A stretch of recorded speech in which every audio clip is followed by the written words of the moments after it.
गांव के कोने में एक पुरानी झोपड़ी थी। उसी में रहती थी दो बहनें, नेहा और सुरेखा।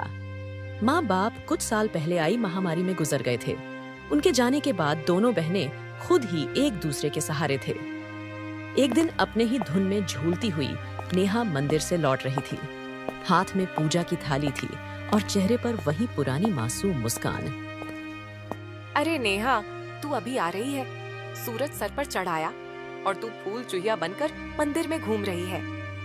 दीदी, मैं तो जल्दी ही आने वाली थी, लेकिन कुसुम काकी की बकरी झाड़ियों में फंस गई थी। उसे निकलने में थोड़ी देर हो गई। तू तो सबकी मदद करती घूमती रह, तुझे क्या घर में चूल्हा जले या ना जले।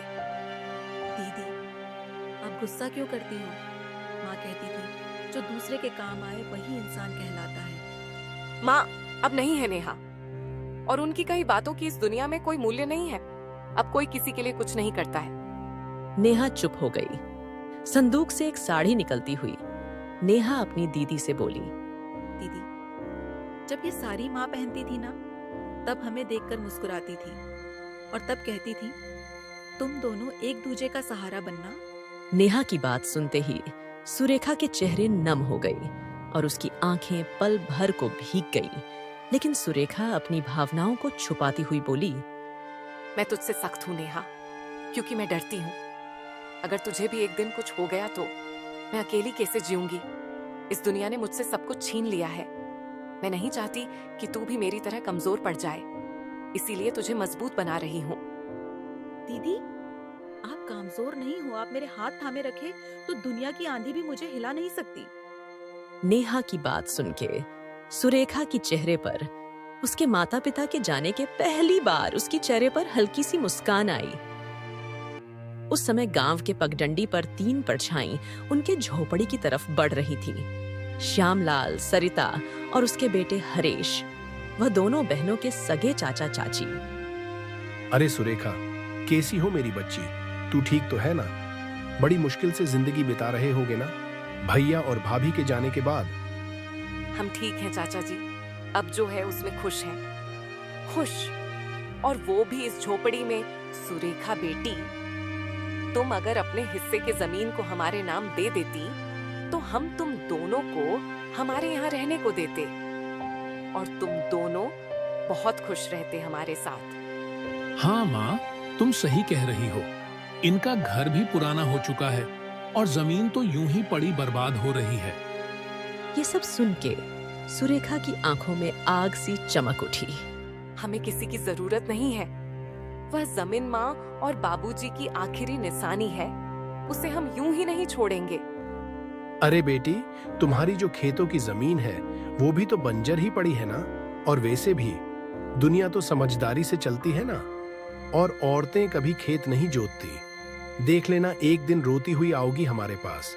उस दिन समझ आएगी कि रिश्तेदारों से मुंह नहीं मोड़ते। सुरेखा को ये सब सुनाकर तीनों वहां से निकल गए। दीदी, क्या सच में हम अकेले पड़ जाएंगे?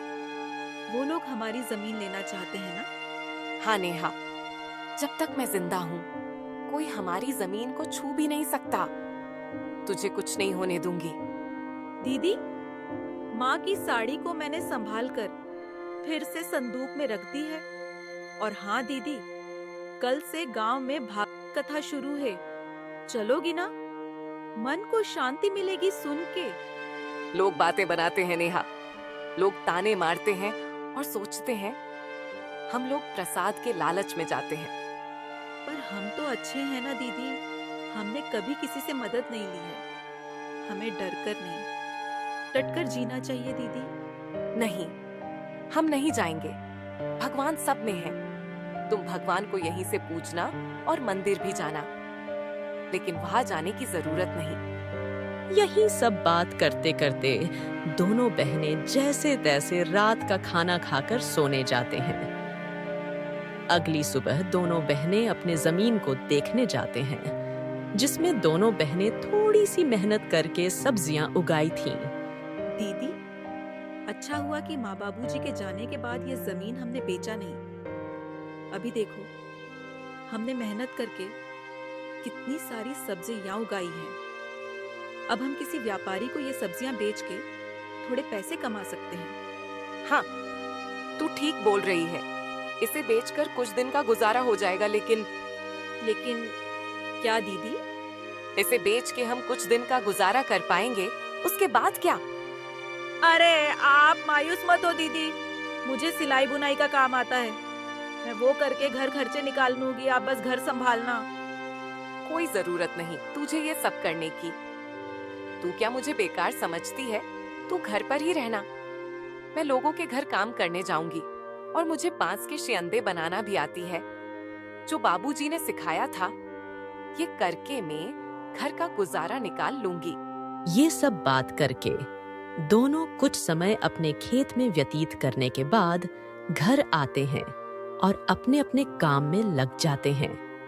रात को जब दोनों सोने जाते हैं, तब दोनों बहनें अपने मुश्किल भरी जीवन के बारे में एक दूसरे से बात करने लगते हैं। दीदी, माँ बाबूजी के बिना ये रातें और भी डरावनी लगती हैं। सब कुछ खाली खाली लगता है ना दीदी? हाँ नेहा, पर अब हम माँ बाबूजी दोनों की जमीन, ये घर सब कुछ उनका दिया हुआ है। हमें इसे बचाना है किसी भी कीमत पर। यही सब तो माँ बाबूजी की यादें हैं। सुरेखा बहुत ही हिम्मती थी। वह तो किसी से मदद भी नहीं लेना चाहती, लेकिन उसे अपनी बहन को लेकर बहुत ही चिंता होती थी। अगले दिन जब दोनों बहनें खेत पर पहुंची, तो देखा कि जमीन के बीच एक खूंटी घड़ी हुई थी। दीदी, जमीन के बीचों बीच ये खूंटी किसने गाड़ा है? ये तो कल यहाँ नहीं था और न ही हमने इसे गाड़ी है। जरूर इसे कोई यहाँ गाड़ गया है। ये जरूर हमारे चाचा चाची का ही काम होगा, लेकिन ये काम बिना सरकारी आदमी के नहीं होता। इसका मतलब हमारी खेत को ये लोग बांटने साजिश रची जा रही है। उसी वक्त दूर से श्यामलाल आता दिखा और उसके साथ उसकी पत्नी सबिता और उनका बेटा हरेश भी था। तीनों के चेहरे पर अजीब सी मुस्कान थी। अरे बेटियों, घबरा क्यों रही हो? हम तो बस तुम्हारी मदद करना चाहते हैं। तुम्हारे माँ बाबूजी जाने के बाद जमीन की देखभाल जरूरी है। तुमसे अकेले तो होगा नहीं। चाचा जी, आपकी मदद की जरूरत नहीं है हमें। ये जमीन हमारी माँ बाबूजी की आखिरी निशानी है। इसे हम किसी के हवाले नहीं करेंगे। अरे बच्चों, कैसे नहीं दोगे? ये जमीन तो तुम्हारी और हमारी। हरेश के दादाजी ने अपने दोनों बेटों को बराबर हिस्सा करके दिया था, लेकिन शायद तुम्हारे पिता अपने आखिरी दिनों में तुमसे ये बात बोलना ही भूल गए। इतने साल तो हम साथ ही खाए पिए हैं। हम तो तुम्हारी भलाई ही चाहते हैं। अब ये दुश्मनी क्यों? दुश्मनी तो तब शुरू हुई चाची, जब आपने हमें अकेले समझकर अपने हमारे जमीन पर नजर डाली। और चाची, दुश्मनी तो हम दोनों से निकाल रही हो। अरे नेहा, तुम इतनी गरज क्यों रही हो? छोटी हो छोटी बनकर रहो। ऐसे बड़ों के बीच मत बोल, समझी? अरे जाओ। कैसे बड़े लोग जिनकी सोच छोटी होती है, वे उम्र में बड़े होके भी सम्मान के हकदार नहीं होते। नेहा, तू कुछ मत बोल। और हाँ, अगर आप लोग हमारे खेत के पास भी आए तो अच्छा नहीं होगा। ठीक है बेटियों, हम कुछ नहीं कहेंगे, लेकिन कानून अपना काम करेगा। जब जमीन के सरकारी कागजात आएंगे तो देख लेना। जब तुम्हारे नाम नहीं निकलेंगे तो खुद समझ जाओगी कि जमीन किसकी है। तीनों वहां से चले गए। सुरेखा और नेहा कुछ देर तक खामोश खड़ी रहीं। दीदी, क्या वो सच में कागज बनवा सकते हैं? कुछ भी कर सकते हैं नेहा। लालच में आदमी अंधा हो जाता है। हमें किसी पर भरोसा नहीं करना चाहिए। अब हमें संभल कर रहना पड़ेगा। उसी दोपहर दोनों बहनें सरपंच जी के पास पहुंची। चौपाल में गांव वाले बैठे थे और वहां पर पहले से ही श्यामलाल बैठा हुआ था। सरपंच जी, हम आपके पास न्याय मांगने आए हैं। हमारे चाचा चाची जमीन हड़पना चाहते हैं और पटवारी से मिलकर फर्जी कागजात बनवा रहे हैं। हम अनाथ हैं, इसका मतलब ये नहीं कि हम बेबस हैं। हमें अपनी माँ बाबूजी की जमीन किसी भी हाल में नहीं देनी। कृपया आप हमारी मदद करें। श्यामलाल जी, अगर ये सच है तो गांव की मर्यादा के खिलाफ है। परिवार के नाम पे यहाँ ठगी करना नहीं चलेगा। सरपंच जी, ये लड़कियां हमें बदनाम कर रही हैं। हम तो बस जमीन की चिंता कर रहे हैं। इन दोनों बच्चियों को क्या पता इस जमीन के बारे में। इसके पिताजी और मैं ही जानते थे। मेरा भाई तो इस दुनिया में नहीं रहा, इसलिए तो मुझे ही सब कुछ देखना पड़ेगा। गांव वालों में फुसफुसाहट होने लगी। हमने इन बच्चियों को बचपन से देखा है, ये झूठ नहीं बोल सकती। सरपंच ने इस बात को अगले दिन पंचायत में विस्तार से निकालने की बात की और फैसला अगले दिन देने की बात कही। बहनों की आंखों में पहली बार उम्मीद की चमक थी। रात को झोपड़ी में दोनों बहनें आपस में बात करती हुईं। दीदी, क्या कल हमारा साथ देंगे गांव वाले? देखते हैं कल क्या होता है। मुझे किसी पर भरोसा नहीं रहा। माँ बाबूजी के जाने के बाद मदद ही कहाँ की किसी ने हमारी। हमें बस भगवान पे भरोसा रखनी होगी। माँ बाबूजी तो नहीं है, पर उनका आशीर्वाद तो है हमारे साथ। आप देखना दीदी, हमारे साथ कुछ बुरा नहीं होगा। दोनों बहनें को चिंता की वजह से नींद भी नहीं आ रही थी। दीदी, विश्वास ही नहीं होता है ना कि हम अब अकेले हैं। कभी कभी ऐसा लगता है कि बाबूजी अचानक आएंगे और मुझे गले लगा लेंगे। हाँ नेहा, मुझे भी उनकी कमी खटकती है, लेकिन तू चिंता मत कर, मैं हूं ना। जब तक मैं जीवित हूं, तुझे किसी चीज की कमी होने नहीं दूंगी। लेकिन दीदी, जब माँ बाबूजी गए तो सबने कहा था कि हम हैं ना तुम लोगों के साथ। फिर धीरे धीरे सब दूर होते गए। चाचा चाची तो बस जैसे हमारे हिस्से की जमीन के लिए ही हमारे करीब थे। सुरेखा की आंखों में आंसू थे, लेकिन उसने उसे छुपाया।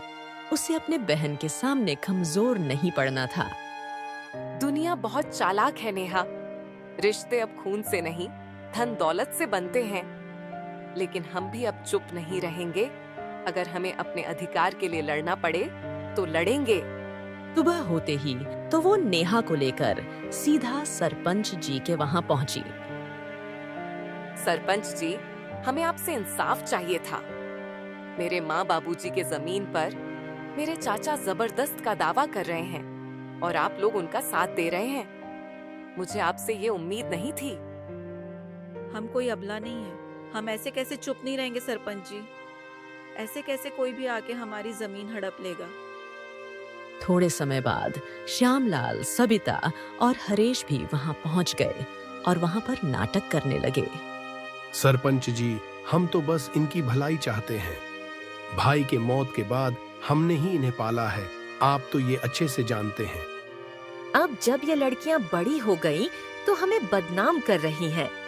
जरा सोचिए, क्या यही इंसानियत है? सुरेखा बेटी, तुम्हारे चाचा तो ठीक कह रहे हैं। तुम लोग तो एक ही परिवार के हो। परिवार के बीच में झगड़ा क्यों? वैसे भी सरकारी कागजात के हिसाब से तुम्हारी जमीन में इनका भी हक है। ऐसे कैसे सरपंच जी?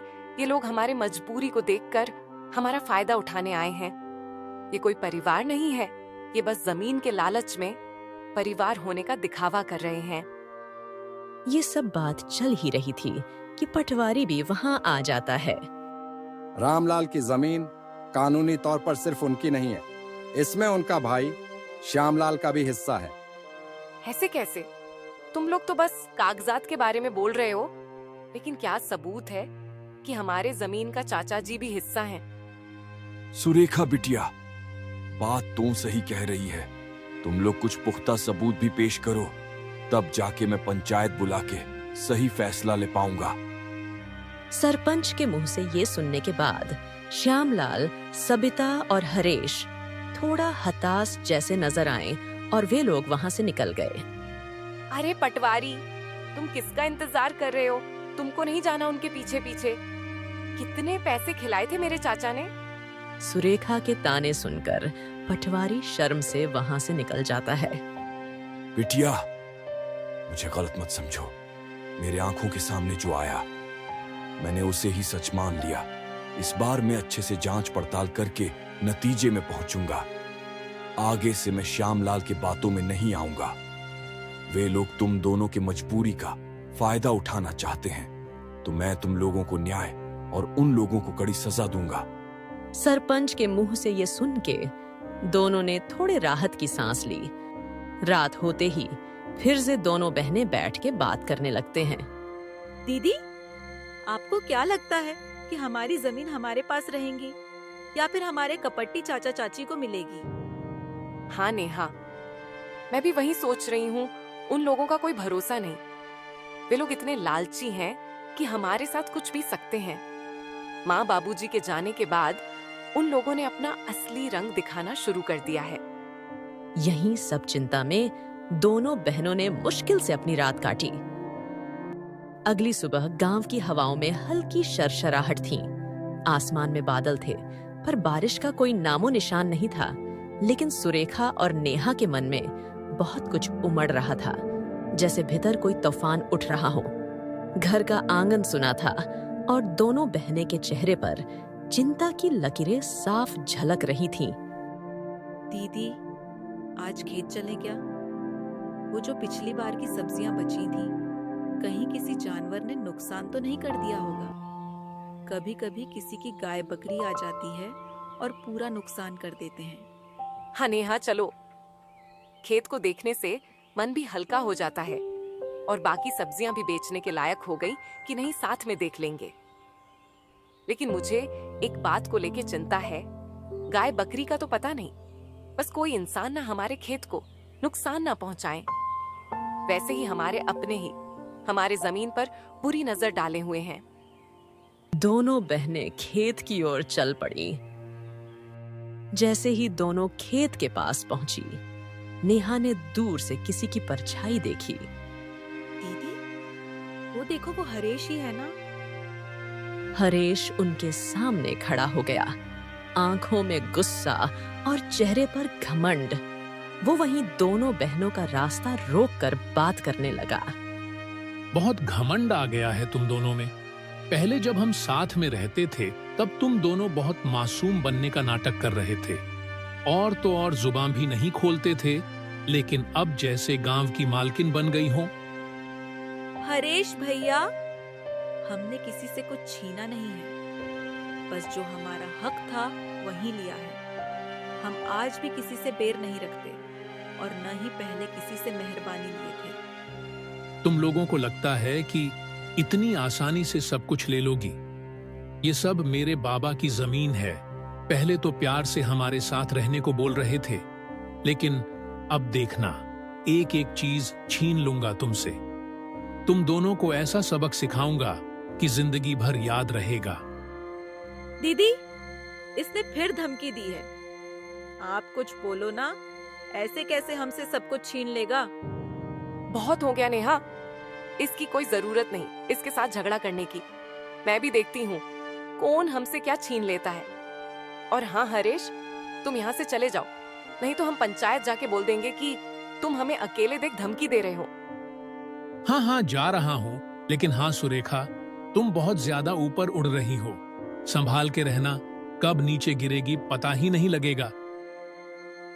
ऐसे ही हरेश दोनों को धमकी देके चला जाता है।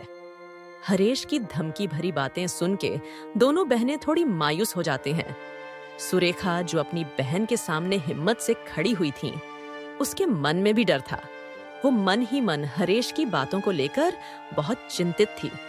कुछ समय के बाद दोनों बहनें घर लौटी। घर लौटकर दोनों बहनें चिंता में डूबे हुए थे। रोज की धमकी और षड्यंत्र ने दोनों के जीवन में बहुत सारे चिंता और दुख खिला दिया था। दीदी, ये लोग हमारे पीछे क्यों पड़े हुए हैं? हमने किसी का क्या बिगाड़ा है? हमारे चाचा के पास तो सब कुछ है, वो लोग हमसे अच्छी जिंदगी जी रहे हैं, फिर भी वो लोग हमारा जमीन हड़पना चाहते हैं। इंसान की लालच कभी खत्म नहीं होती नेहा। भले ही इंसान के पास सब कुछ हो, फिर भी इंसान और चाह के लालच में या तो दूसरे का नुकसान करते हैं या फिर अपनों का ही नुकसान करते हैं। हम तो इनके खिलाफ कोई बड़ी कदम भी नहीं रख सकते। उनके कर्मों का फल उन्हें भगवान जरूर देंगे।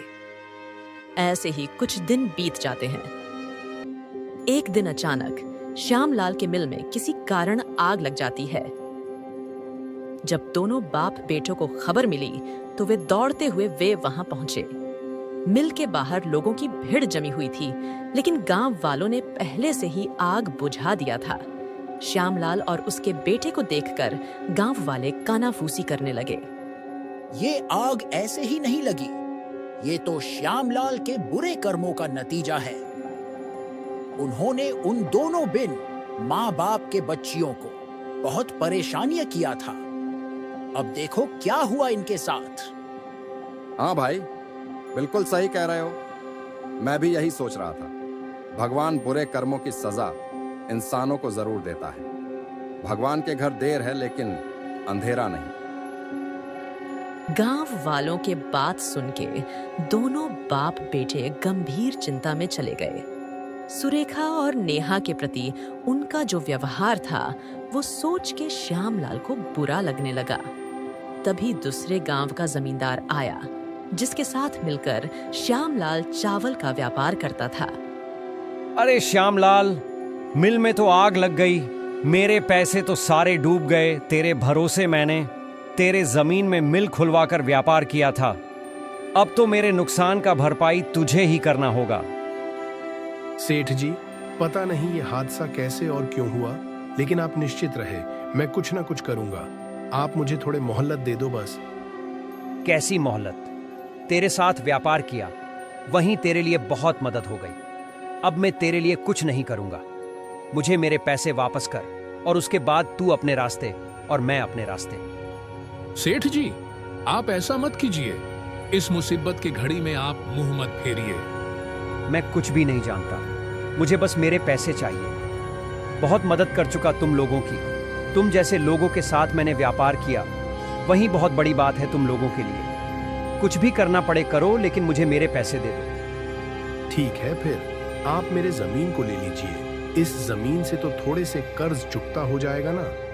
अगर हो जाए तो मैं कल जमीन के कागजात भेज दूंगा, और बाकी के पैसे मैं नहीं दूंगा, क्योंकि आप भी मेरे चावल के मिल के हिस्सेदार थे।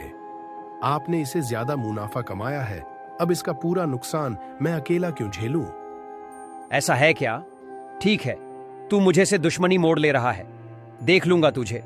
फिलहाल तो तू मुझे जमीन के कागजात भेज दे, बाकी के पैसे तो मैं तुझसे वसूलूंगा। जमींदार से ये सुनने के बाद दोनों बाप बेटे हताशा और गुस्से में वहां से घर निकल जाते हैं। घर जाके श्यामलाल अपनी पत्नी से आज के दुखद हाल से दुखी मन से बताता है। अरे सबिता, हमारे साथ ये क्या हो गया? हम तो पल भर में बर्बाद हो गए। पूरा कारोबार, जमीन, सब कुछ छीन गया। अब तो बस ये घर ही बचा हुआ है। मुझे पता है ये सब भगवान हमारे बुरे कर्मों का फल दिया है हमको। ये जी, आप ऐसे मायूस मत हो, कुछ रास्ता होगा। हम ऐसे कैसे बर्बाद हो गए? और हाँ, आप तो दूसरे गांव के जमींदार के साथ व्यापार करते थे ना, उनसे मदद मांग लेना, वो तो कुछ मदद कर देगा। अरे कैसी मदद माँ? वो आदमी मदद करेगा? अरे मदद छोड़ो, उसने हमारे चावल के मिल के जमीन को भी हड़प लिया। अरे ये क्या कह रहा है तू? अगर किसी से मदद नहीं मिला तो क्या करेंगे हम इस मुसीबत के घड़ी में? छोड़ो भाग्यवान, जो हुआ है वो सब अपने ही बुरे कर्मों का नतीजा है। तुम खुद ही सोचो, हमने मेरे भतीजियों को कितना दुख दिया है, उसी का पाप लगा है हमें। हाँ माँ, बाबूजी सही कह रहे हैं। हमने पाप किया है, हमें झीसी दुनिया में अपने पापों का फल भुगतना पड़ेगा। पता नहीं बिना पैसों का ये घर कैसे चलेगा। हाँ हरेश बेटा, तू सही बोल रहा है। अब हम ये घर कैसे चलेंगे? हमें तो गांव में कोई मदद भी नहीं करेगा। सुरेखा और नेहा के किए अनन्या के लिए गांव वाले भी हमसे नाराज हैं। ऐसे तो हम सड़क पे आ जाएंगे। ये सब बात करके तीनों बहुत उदास हो जाते हैं, और तभी इस उदासी भरी माहौल में सबिता बोल पड़ती है। आई जी, मेरे मन में विचार आया है, क्यों ना हम सुरेखा और नेहा के पास जाके उनसे मदद मांग ले और साथ में उनसे हाथ जोड़ के माफी मांग लेंगे। मदद? और कैसी मदद माँ? वे दोनों हमारी मदद कैसे करेंगे? उनके पास तो मदद करने के लिए कुछ भी नहीं है और न ही मदद करेंगे। आखिर उनको दुहक जो दिया है हमने,